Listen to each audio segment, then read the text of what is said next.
these past few weeks of COVID-19, we've all been learning new words and phrases. One of the newer ones is the term or the phrase essential services. When we get down to the question of which businesses qualify as essential services, the definition of essential varies from state to state and even by city or town compared to another.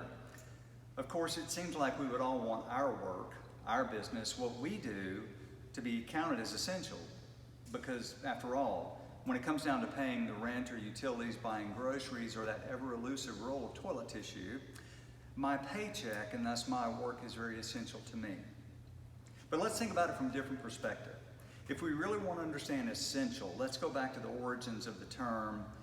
The idea probably existed before this, but the clearest example is when the United Nations began doing work to help rebuild war-torn countries.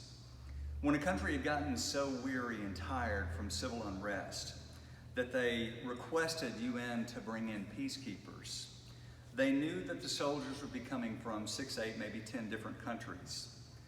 And so for those soldiers to come in and help, the host nation would grant the UN the latitude to define what is and what is not essential for the safety of everyone. They allowed the UN peacekeepers to police anyone whose work does not meet that definition of essential.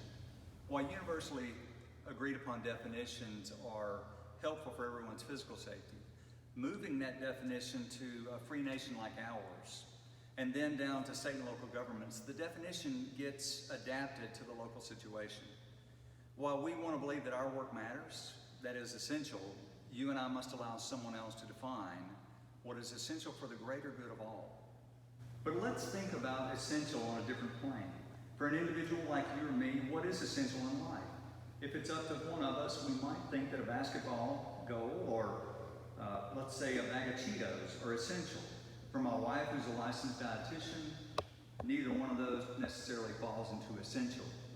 Although I believe that ice cream is essential for life, it doesn't really constitute even an essential dairy product. So we've got to go outside ourselves for a better guide of what is or is not essential. The oldest list that I could find that defines essential is in Matthew chapter 6. That's where we see Jesus fully understands all those things that we strive for in life. Whether it's our possessions, our clothing, our food, or our money, those things we strive for, he says, remember, those are not nearly as essential as striving first for the kingdom of God and his righteousness. So you see, if we put our priorities in the proper order, beginning with what you believe and who you are, the rest of things in life will begin falling into place. So seek ye first the kingdom of God and watch how life unfolds before your eyes.